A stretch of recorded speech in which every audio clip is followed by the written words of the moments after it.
I recently replayed Resident Evil 7 and came to appreciate how impactful the game really was. See, I distinctly remember Jack bursting through the wall here. Ah! I remember that happening and it still got me. It's hard to imagine a world without Resident Evil, but you have to remember that RE5 was considered to be kind of mediocre, and RE6 was just straight up terrible. Funnily enough, both games still sold extremely well, somehow, which meant that RE7 got the green light, and quite frankly they would have had to pull off a miracle to appease the fan base. And they did. Spectacularly. Okay, bye. Good job, sir. Did you really need to freak us out like that? Did you really? The game starts off with our main character, Ethan Winters, receiving a mysterious message from his missing wife. After disappearing for 3 years, she's now apparently staying at a derelict house somewhere in Louisiana. So obviously Ethan decides to check out this creepy house all on his own, where he finds his wife locked in the basement, and then he proceeds to ask her more than a few questions. Oh god, it's time to axe my wife. Get wrecked. Oh. So that's one way to get divorced. Ethan is then quickly captured by the Baker family, who are basically an immortal and potentially monstrous version of the family from Texas Chainsaw Massacre. After a quick family dinner, Ethan escapes his bonds, explores the house and gets himself a weapon, and thus starts his long fight to rescue his wife and kill the unkillable household. I could shoot him, but it's a waste of ammo. He gets back up later if you shoot him. Oh, maybe I can... Ah! Damn it! Fuck him. I've had enough of your sh**. Long-term fans of the series will notice the slow, eerie, haunting atmosphere in RE7, especially at the start as you wander through the empty, abandoned house, with the only company being random creaking floorboards and vague noises in the distance. This very much brings RE7 right back to its horror roots, as prior games have become more and more action-y. It helps that the game looked absolutely amazing at the time. Capcom developed a brand new game engine for RE7 and it really paid off. Back in 2017, the game was technologically cutting edge, and artistically the game's developers really took advantage of this to make this an atmospheric masterpiece. Ooh, what was that noise? I even know like nothing happens in this part of the game. I played this before and it's still like, what was that noise? Like I'm a Metal Gear Solid guard. It was just the wind. What is somehow less obvious is a switch to the first person view, which was actually a first for the series and on paper basically changes the entire genre of the game, but in practice it just fits so well that it almost feels like Resident Evil has always been designed as a first person shooter. Although this does have the hilarious side effect of whenever they have to show Ethan in danger, they do have to injure his hands, as if someone at Capcom has a particular vendetta against Ethan's hands. Oh dear. Oh no. Well, looks like we've been disarmed.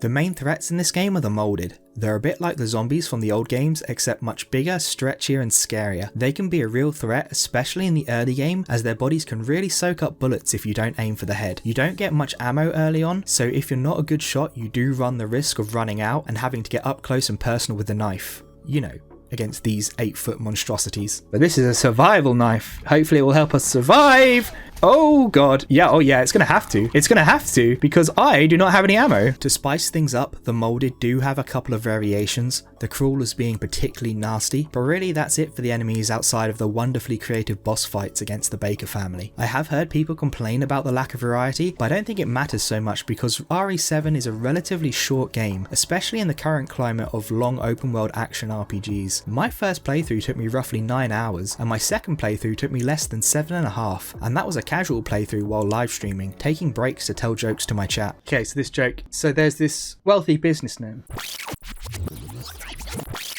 Magic Maya. Oh, we completed it in 723? Is that right? That said, I think the story is perfectly paced. As you progress through the game, you'll acquire more weapons and start to stockpile more ammo and healing. As your arsenal grows, you'll gain more confidence in taking down hordes of molded, and this is exactly the same for Ethan. He starts off the game as a defenseless civilian way in over his head, and ends the game taking down giant monsters without batting an eye. Use the serum! Press F! Press F to win! There we go, we F'd it. F you, mate! If you still feel like the game is too short, there is plenty of extra DLC to keep you busy, and I honestly enjoyed my second playthrough more than the first. Looking back on it, I do wish we got to spend more time with the Baker family. At the time they felt like an ever-present threat, but with hindsight each family member really just got a little more than a couple of jump scares and a boss fight. Even so, every appearance they do make has a strong impact and they leave a long-lasting impression. It's like it's a part of some... Oh, what? Oh. Where Where do you think you're going? That was a bit close for comfort. Even though the game might be quite short, they've managed to cram a lot into it. You'll be shooting, stealthing and solving puzzles in equal amounts. If you take your time to explore the world, you will be handsomely rewarded. You'll find little tidbits of lore and world building scattered around that will really help to flesh out the game world. You'll also find character and weapon upgrades hidden away in the corners of the map, as well as 18 antique coins you can scavenge to buy even more upgrades. Ooh dear. Well, this is creepy. I'm still searching every corner for items, but antique coin.